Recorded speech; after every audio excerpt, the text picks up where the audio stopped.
Hello दोस्तों, हमारे YouTube channel पर आपका स्वागत है। अगर चैनल को पहली बार विजिट कर रहे हैं तो प्लीज़ हमारे चैनल को सब्सक्राइब ज़रूर कर लें।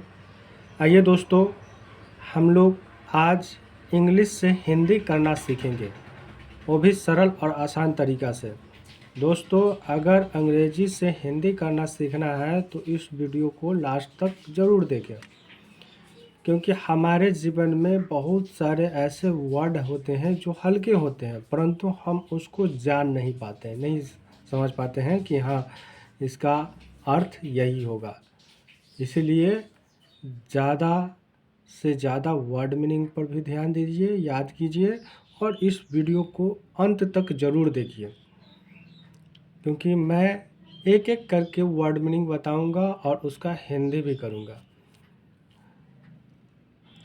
दोस्तों, अगर हमारा कंटेंट अच्छा लगे तो प्लीज़ हमारे चैनल को सब्सक्राइब ज़रूर कर लीजिएगा, साथ ही साथ बेल आइकन दबा लीजिएगा और कमेंट करके ज़रूर बताइएगा कि हमारा यह कंटेंट आपको कैसा लगा। आइए पढ़ते हैं। Dolly was a good girl. Dolly noun है यानी नाम है, वाज मतलब होता है था, थी, ए मतलब होता है एक, गुड माने अच्छा या अच्छी, और गर्ल मीन्स लड़की। तो डॉली एक अच्छी लड़की थी। यहाँ क्या है कि लड़की है, इसीलिए वाज का मतलब थी हुआ, अच्छा को न पढ़ के अच्छी पढ़े, तो ये है डॉली एक अच्छी लड़की थी। She helped her mother in household work. She मतलब वह होता है, हेल्प मतलब मदद करना, हर ये इसी का ऑब्जेक्ट है, तो आप इसको अपना अपनी अपने के लिए उपयोग किया जाता है। मदर मिस माँ, इन मतलब में, हाउस होल्ड मतलब घर के काम, वर्क मतलब काम, घर के कामों में। तो वह अपनी माँ को घर के कामों में मदद करती थी। क्या करती थी? मदद करती थी। सी अरेंज हर थिंग्स। सी मतलब वह होता है, अरेंज्ड मतलब होता है व्यवस्थित करना यानी सरियाना, तह के रखना, हर थिंग्स अपने वस्तुओं को, अपने सामानों को। तो वह अपने सामानों को व्यवस्थित करती थी। व्यवस्थित करती थी यानी जगह, जहाँ जिसका जगह है वो रख दिया करती थी। जैसे दोस्तों, अगर हमारे घर में भी कुछ पॉट है तो क्या होता है, साल्ट पॉट है, टी पॉट है, शुगर पॉट है, यानी सब का अलग अलग पॉट है, या जिसमें किसी में नमक रखा हुआ है, किसी में चीनी रखा हुआ है, किसी में चाय पत्ती रखा हुआ है, अलग अलग पॉट में अलग अलग मसाले रखे हुए हैं डब्बे में। तो इस तरह से ही वह क्या किया, सही जगह पर सजा दिया। इसी को कहते हैं अरेंज करना। She mopped the floor for her mother. She मतलब वह होता है, मोप्ड मतलब पोछा, पोछना, पोछा लगाना, यानी पोछा लगाती थी। द फ्लोर, फ्लोर का मतलब होता है फर्श, ज़मीन की सतह, और द आर्टिकल है, और फोर मतलब के लिए, हर मतलब अपनी, और मदर मीन्स माँ। वह अपनी माँ के लिए सतह, घर के सतहों को पोछा लगाती थी। क्या लगाती थी? पोछा लगाती थी। पोछा बोल सकते हैं, सफाई करती थी, फर्श की सफाई किया करती थी। She cleaned the doors and windows for her mother. अब है सी मतलब वह, क्लीन्ड मतलब साफ करना, द आर्टिकल है, डोर मीन्स दरवाज़ा, और विंडोज मतलब खिड़की, एंड मतलब और, फॉर मतलब के लिए, हर मतलब अपनी, मदर मीन्स माँ। वह अपनी माँ के लिए दरवाज़ों और खिड़कियों को साफ करती थी। क्या करती थी? साफ करती थी। She laid the table for her mother. She मतलब वह, लेड मतलब सजाना, और द आर्टिकल है, टेबल मीन्स टेबल, और फोर मतलब के लिए, और टेबल मीन्स मेज भी बोल सकते हैं। हर मतलब अपनी, और मदर मीन्स माँ।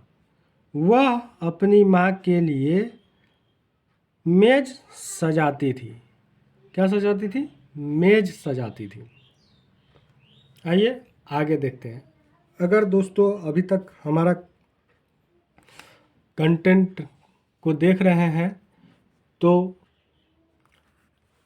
इस चैनल को सब्सक्राइब ज़रूर कर लें, साथ ही साथ बेल आइकन दबा लें, और कमेंट करके बताएं कि मेरा यह कंटेंट आपको कैसा लगा। प्लीज़ ये ज़रूर बताइएगा। आइए हम आगे पढ़ते हैं। She washed the car for her father. अब देखिए दोस्तों, वह सिर्फ माँ के लिए ही नहीं, अपने पिताजी के लिए भी काम किया करती थी। तो सी मतलब वह, वाश्ड मतलब साफ करना, धुलाई, द आर्टिकल है, कार मतलब कार मीन्स गाड़ी होती है, कार, फोर मतलब के लिए, हर मतलब अपने, और फादर मीन्स पिताजी। वह अपने पिताजी के लिए कार को सफाई करती थी, कार की सफाई करना। हर फादर, हर मतलब उनके, फादर मीन्स पिता, गोट मतलब पाना होता है, गेट का। हर अ रोबोट, रोबोट एक मशीन है जो इंसान की तरह काम करता है। ऑन हर लास्ट बर्थडे, यानी अंतिम जो बर्थडे उसका मनाया गया वो। तो कह रहा है उनके पिताजी ने क्या दिया, उसे एक रोबोट ला के दिया। किस पर? उसके लास्ट बर्थडे पर। उसके पिताजी उसके अंतिम सालगिरह यानी जन्मदिन पर एक रोबोट, यानी उनको एक रोबोट दिया। नाउ, अब करा now the robot does everything for her, arrange her things, mop the floor for her, clean the door and windows for her, lay the table for her, wash the car for her, and do her homework even। अब देखिए यहाँ से एक ही line में ये सारे चीज़ें बता दिया गया है कि क्या क्या रोबोट करने लगा। जो वो सारे काम अपने माता पिता के लिए करती थी, वो काम अब रोबोट करने लगा। किसके लिए? उस लड़की के लिए। क्या है कि वो माता पिता के काम को करती थी, और रोबोट किसका हुआ? इस लड़की को हुआ। तो लड़की को काम में रोबोट हाथ बताने लगा। तो अब क्या हुआ? ये काम करना बंद कर दी। तो वही बात इसमें बताया गया है। देखिए, अब robot does everything for her, यानी सब काम, उसके सब कामों को कौन करने लगा? रोबोट करता था। अब रोबोट करने लगा। अब अरेंज द हर थिंग्स, यानी सामान को भी व्यवस्थित करता था। मोप्ड द फ्लोर, यानी फर्श की सफाई भी वह उसके लिए करता था। Clean the doors and windows for हर, यानी उसके कामों को, पूरे कामों को कौन करने लगा? रोबोट करने लगा। अब इसका एक एक करके वर्ड मीनिंग बता देता हूँ।